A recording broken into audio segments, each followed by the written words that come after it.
Inside a tiny triangular house in Tokyo by Junko Kawakami. In Tokyo, one of the world's most overcrowded cities, land is expensive and it is always difficult to find and buy an ideal plot. So, building houses on difficult patches of land is not uncommon. At the same time, such challenges encourage Japanese architects to create impressive and ingenious buildings.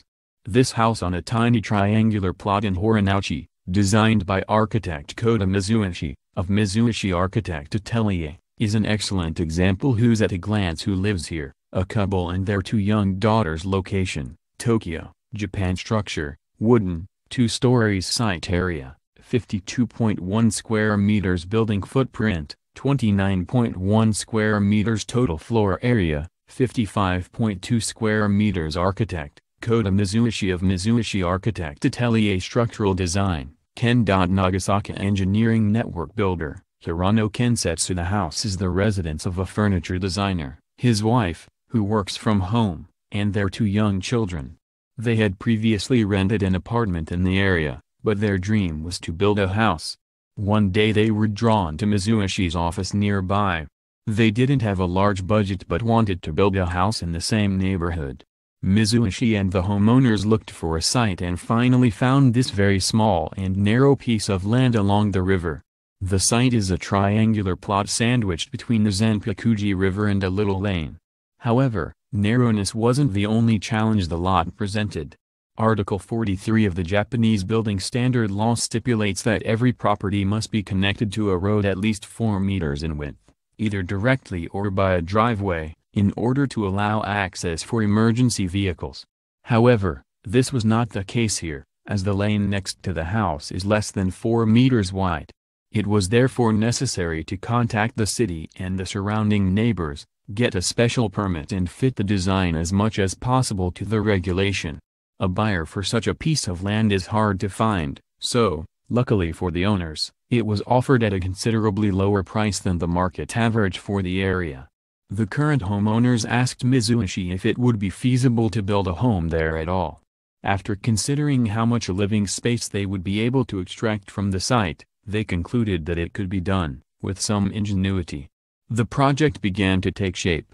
With such a narrow structure, however, there is the danger that the house might fall sideways in the event of an earthquake. Then again, too many pillars would have diminished the interior space. Instead, the structure was reinforced internally with small, load-bearing walls, which also helped divide the interior into zones, pictured in later photos. Due to budgetary constraints, the architect chose a wooden structure. The house now nestles between the small lane and the riverbank promenade. We cut off the sharp corners of the sides triangle and placed windows on those sides, so we can see the river from 3 sides of the house, the owners say. The part of the ground floor that appears to be indented allows for a parking space. I was a bit surprised when I was asked to make space for a car on this tiny lot. It's limited to a mini vehicle, but I was able to make room here, Mizuishi says. Rows of ceramic siding cover the ground floor, while the first story is encased in maroon-colored galvanized steel plates, oriented vertically. The transitions of texture and color make the house look lighter and less dull than if it had had a monotone exterior. The switch to the different finishing material on the overhanging part of the second floor also emphasizes the area. Additionally, despite the steepness of the roof, the house lacks rain gutters. It's a radical solution that makes it appear as though the roof and walls are one. It's quite courageous not to have a gutter, but we have U-shaped grooves on the outer perimeter of the foundation, so we won't have problems with rainwater drainage, Mizuishi says. Because the ground of the site is lower than the riverside promenade, it is possible for passers-by to look into the ground floor. Therefore, the main living area is situated on the first floor, which also allows the family to see the scenery of the path and the river. These photos show the house immediately upon its completion, but the trees have since matured, partly blocking the pedestrian sightline. Given its location along a river, it is possible that floods may affect the site. For this reason, the ground floor was raised 60 centimeters above the ground, and 24-hour underfloor ventilation was implemented to prevent dampness. A sliding door was installed on the entrance, approached by movable steps. Additionally, The entrance threshold is 10 centimeters in height and depth, and consists of concrete clad in stainless steel. The homeowners wanted to make sure any flood prevention measures would be as unobtrusive as possible. The ground floor houses an entrance area, a bedroom and a bathroom. The entrance meets a mortar-finished concrete floor as well as the stairs, which lead up to the living room, dining room and kitchen. The large shoe cabinet featured on the right of the photo floats above the floor. This is to ensure that it doesn't make this part of the house appear even smaller than it is.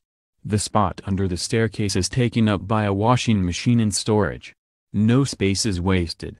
The bedroom's solid wood flooring is made up of Japanese cherry birch, which is good quality and reasonably priced. Even though the budget was limited, I wanted to use high-quality materials as much as possible, Mizuishi says. The antique piece with small drawers is a family favorite. They owned it long before they moved into this house. The bedroom, where the whole family sleeps, can be separated from the mortar-floored part of the story by a curtain suspended from the ceiling. There's a closet behind the bed, which is, again, hidden by curtains instead of doors. On top of keeping costs down, the soft, translucent material ensures a feeling of openness, even when it's closed. A glass wall separates the toilet and the bathroom. The walls have been painted in several shades of white to create a feeling of spaciousness. Upstairs, a spare room is currently being used for storage. It is unobtrusively separated from the rest of the floor by the load-bearing walls mentioned above. The lower shelves on the lane side of the living kitchen dining room, on the left in this photo, were made to accommodate the family's love of music. They fit their audio equipment and CD collection. The computer desk in front is a workstation for the woman of the house, who works from home. A bench, installed on the riverside, serves as a sofa and its bottom compartment as storage. At night, curtains maintain privacy. As there is a loft directly above it, the living room ceiling isn't very high. However, thanks to the large windows on both sides, one never feels overshadowed. The bay was built at such a height as to align the window's exterior sill and the surface of the bench seat. When the window is open it creates a sense of depth, and the combined surface can also be used as a terrace. This was another ingenious way of making effective use of limited space. The sharp corner of the triangle hosts the kitchen and dining room. Despite how small it is, the kitchen has a relaxed air thanks to the height of the sloped ceiling, which adheres to the shape of the roof. The ceiling's dimensions are emphasized by the pendant light.